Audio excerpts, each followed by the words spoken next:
No sooner met but they looked, no sooner looked but they loved, no sooner loved but they sighed, no sooner sighed but they asked one another the reason, no sooner knew the reason but they sought the remedy, and in these degrees have they made a pair of stairs to marriage.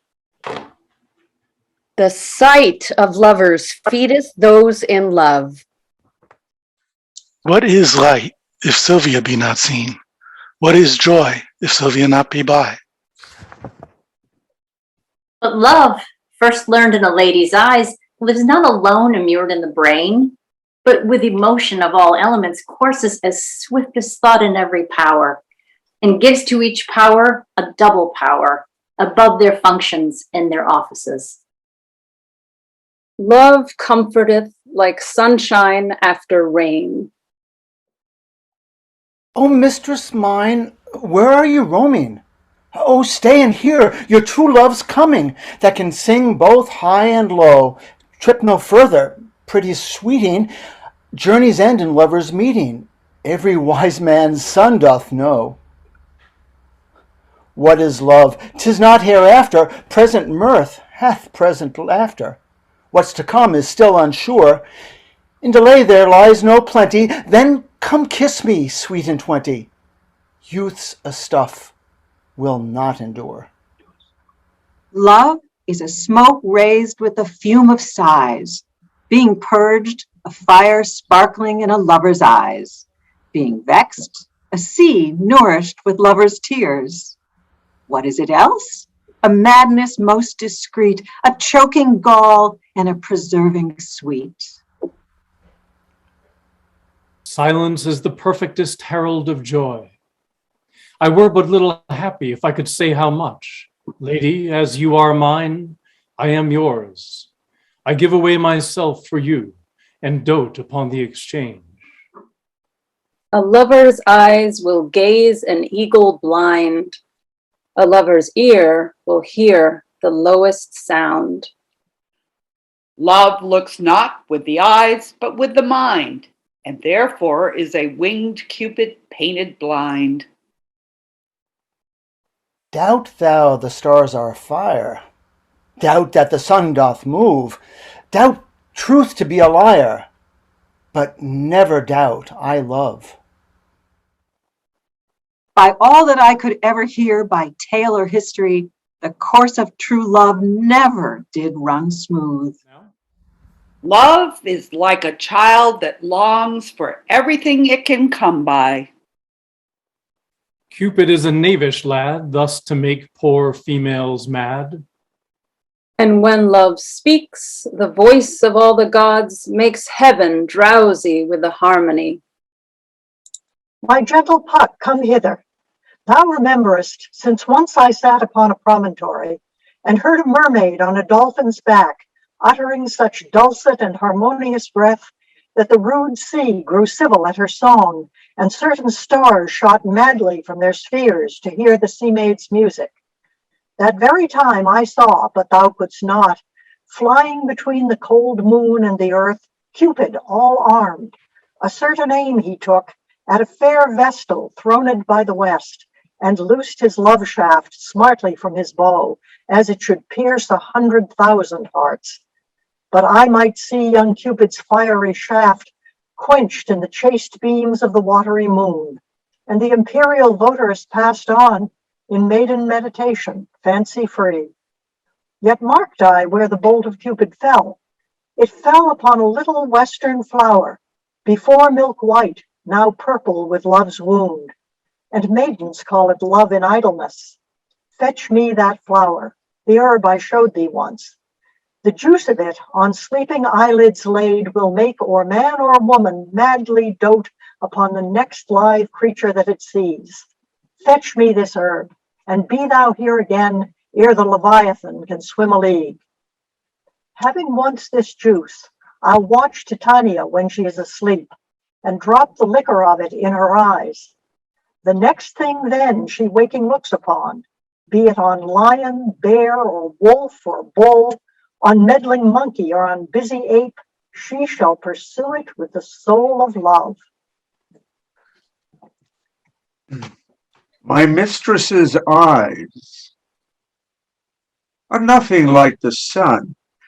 Coral is far more red than her lips red. If snow be white, why then her breasts are dun. If hairs be wires, black wires grow on her head. I have seen roses damasked red and white, but no such roses see I in her cheeks, and in some perfumes is there more delight than in the breath that from my mistress reeks.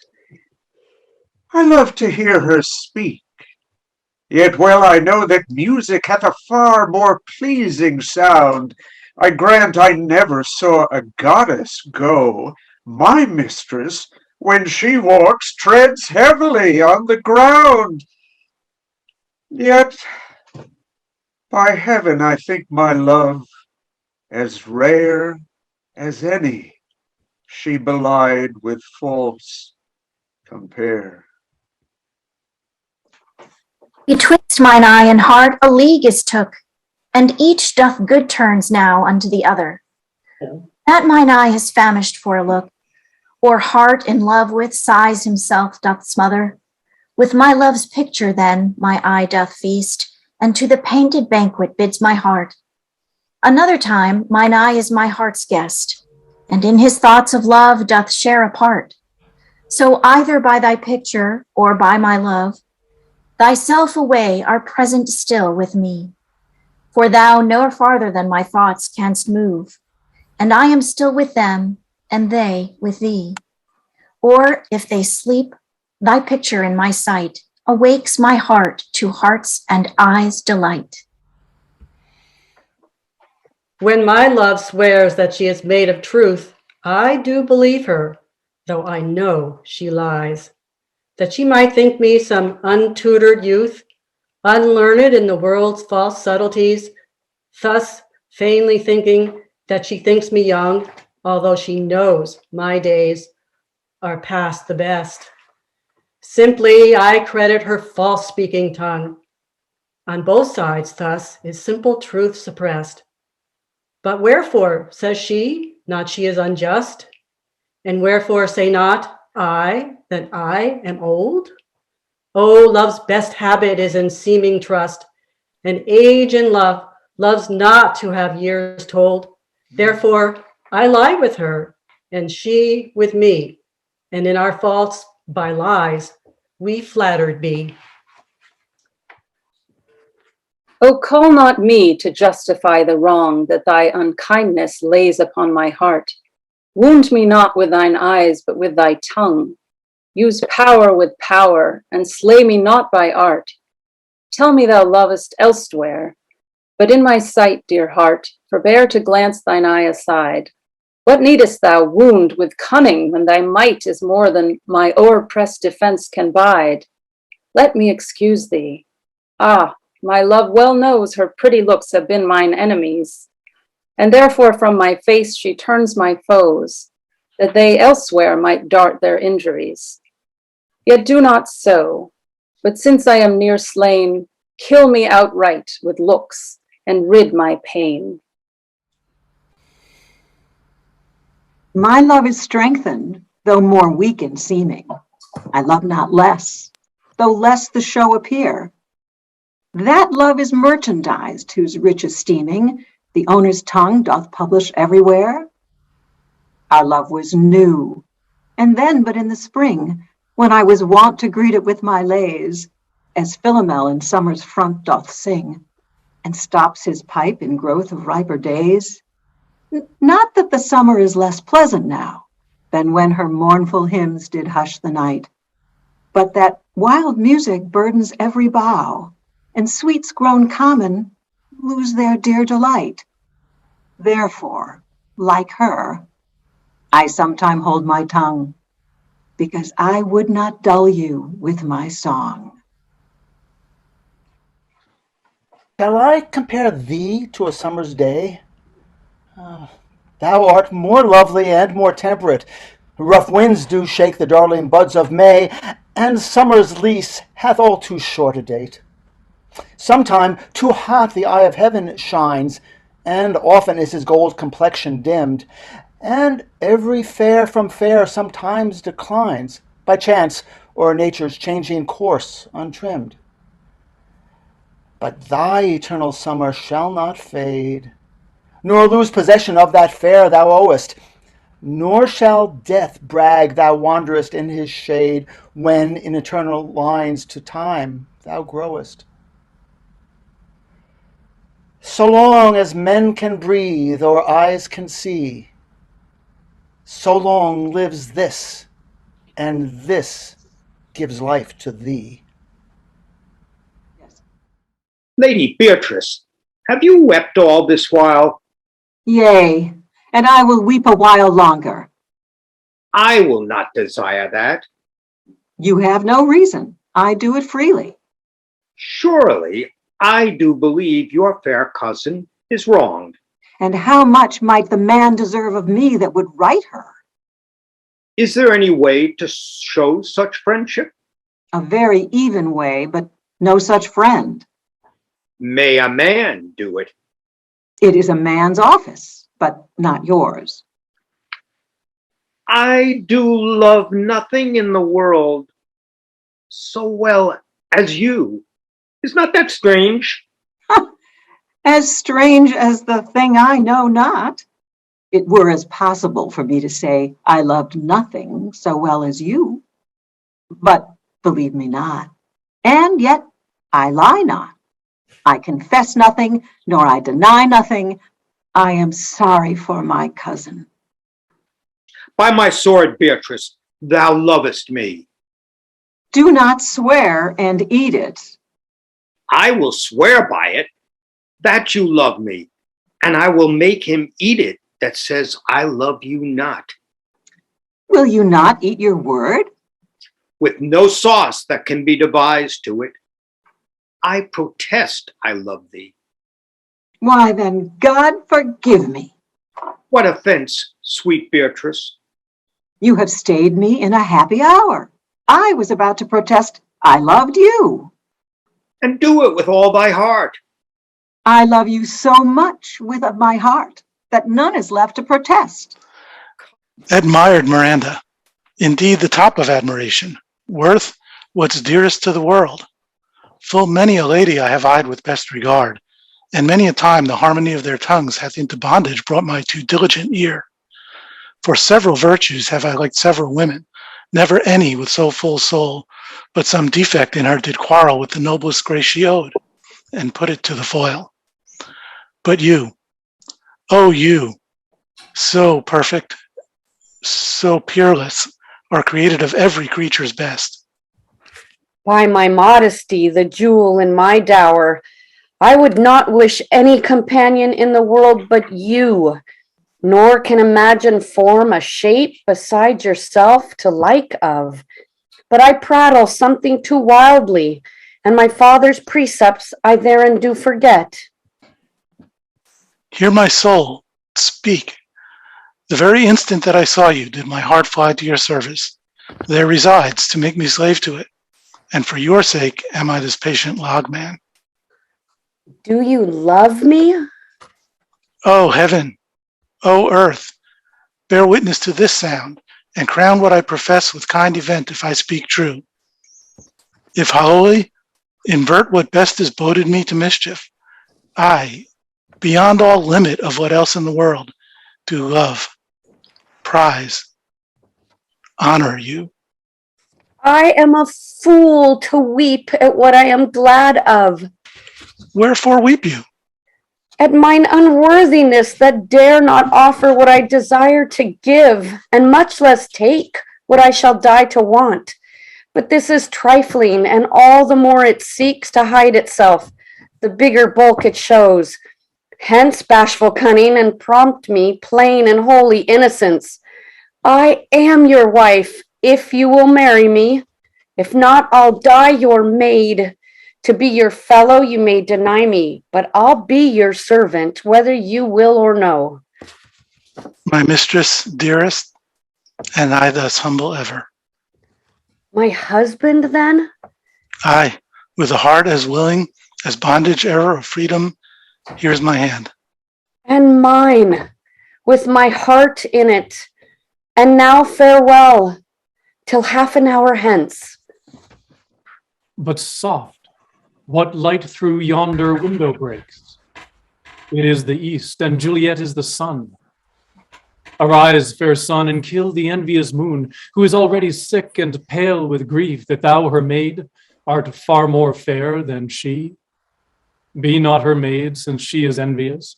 Her vestal livery is but sick and green, and none but fools do wear it. Cast it off. It is my lady, oh, it is my love. Oh, that she knew she were. See how she leans her cheek upon her hand. Oh, that I were a glove upon that hand, that I might touch that cheek. Ay me. She speaks. Oh, speak again, bright angel, for thou art as glorious to this night, being o'er my head as is a winged messenger of heaven, unto the white upturned wondering eyes of mortals that fall back to gaze on him when he bestrides the lazy pacing clouds and sails upon the bosom of the air. Oh, Romeo, Romeo, wherefore art thou, Romeo? Deny thy father and refuse thy name, or, if thou wilt not, be but sworn my love, and I'll no longer be a Capulet. Shall I hear more, or shall I speak at this? 'Tis but thy name that is my enemy.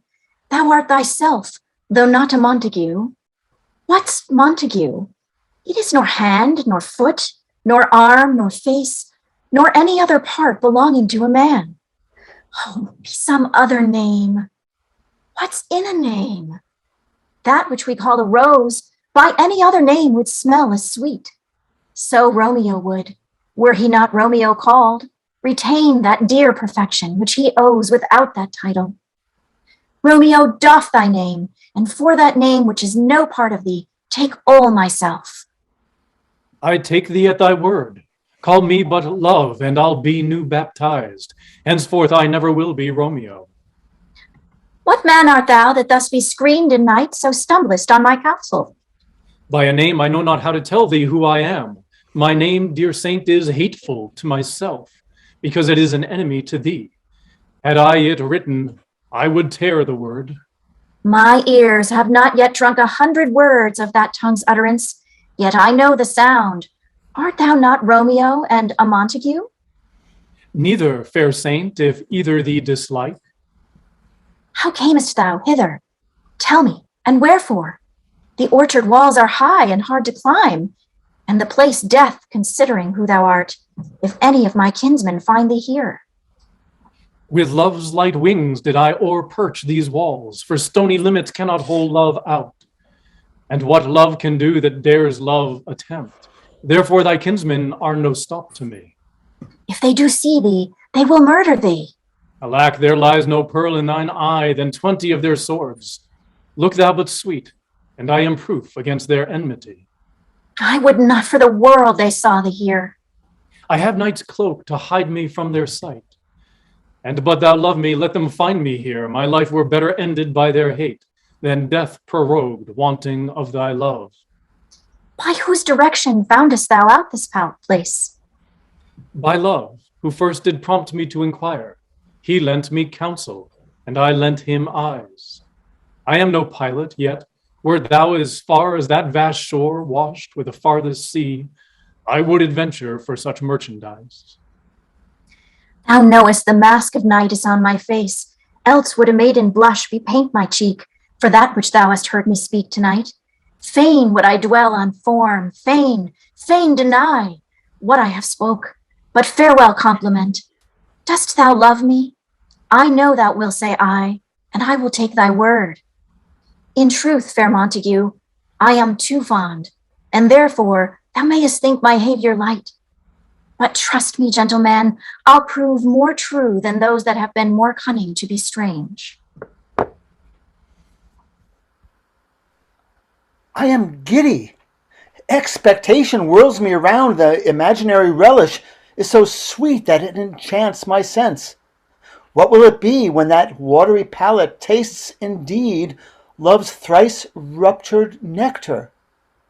Death, I fear me swooning destruction, or some joy too fine, too subtle potent, tuned too sharp in sweetness for the capacity of my ruder powers. Even such a passion doth embrace my bosom, my heart beats thicker than a feverous pulse, and all my powers do their bestowing lose, like vassalage at unawares encountering the eye of majesty. Boldness comes to me now and brings me heart. Prince Troilus, I have loved you night and day for many weary months. Why was my Cressida then so hard to win? Hard to seem one, but I was one, my lord, with the first glance that ever, pardon me, if I confess much, you will play the tyrant. I love you now, but not till now so much, but I might master it. In faith, I lie. My thoughts were like unbridled children grown too headstrong for their mother. See, we fools, why have I blabbed? Who shall be true to us when we are so unsecret to ourselves? But though I loved you well, I wooed you not, and yet good faith. I wished myself a man, or that we women had men's privilege of speaking first. Sweet, bid me hold my tongue, for in this rapture I shall surely speak the thing I shall repent. See your silence? Oh, cunning is dumb in dumbness. From my weakness draws my very soul of corals. Stop my mouth. And shall, albeit sweet music issues thence. My lord, I do beseech you, pardon me. 'Twas not my purpose thus to beg a kiss. I am ashamed. Oh, heavens, what have I done? For this time will I take my leave, my lord. Your leave, sweet Cressid. Pray you, content you. What offends you, lady? Sir, mine own company. Oh, you cannot shun yourself. Let me go and try. I have a kind of self resides with you, but an unkind self that itself will leave to be another's fool. I would be gone. Where is my wit? I know not what I speak. Well know they what they speak that speak so wisely. Amen. Amen. Lady, by yonder blessed moon, I swear, that tips with silver all these fruit tree tops. Oh, swear not by the moon, the inconstant moon that monthly changes in her circled orb, lest thy love prove likewise variable. What shall I swear by? Do not swear at all, or if thou wilt, swear by thy gracious self, which is the god of my idolatry, and I'll believe thee. If my heart's dear love... Well, do not swear. Although I joy in thee, I have no joy of this contract tonight. It's too rash, too unadvised, too sudden, too like the lightning, which doth cease to be ere one can say it lightens. Sweet good night. This bud of love by summer's ripening breath may prove a beauteous flower when next we meet. Good night, good night. As sweet repose and rest come to thy heart as that within my breast. Oh, wilt thou leave me so unsatisfied? What satisfaction canst thou have tonight? The exchange of thy love's faithful vow for mine. I gave thee mine before thou didst request it, and yet I would it were to give again. Wouldst thou withdraw it? For what purpose, love? But to be frank, and to give it thee again. And yet I wish but for the thing I have. My bounty is as boundless as the sea. My love is deep. The more I give to thee, the more I have, for both are infinite. I hear some noise within, dear love, adieu. Anon, good nurse. Sweet Montague, be true. Stay but a little, and I will come again. Oh, blessed, blessed night. I am afeard being in night, all this is but a dream, too flattering sweet to be substantial. 3 words, dear Romeo, and good night indeed. If that thy bed of love be honorable, thy purpose marriage, send me word tomorrow by one I'll procure to come to thee. Where and what time thou wilt perform the rite, and all my fortunes at thy foot I lay, and follow thee, my lord, with throughout the world. I come anon, but if thou meanest not well, I do beseech thee to cease thy suit and leave me to my grief. Tomorrow I send. So thrive my soul. 1,000 times good night. 1,000 times the worse to want thy light. Love goes toward love as schoolboys from their books, but love from love toward school with heavy looks. Romeo, oh, for a falconer's voice to lure this tassel gentle back again. Bondage is hoarse and may not speak aloud, else would I tear the cave where echo lies and make her airy tongue more hoarse than mine with repetition of my Romeo's name. It is my soul that calls upon my name. How silver sweet sound lovers' tongues by night, like softest music to attending ears.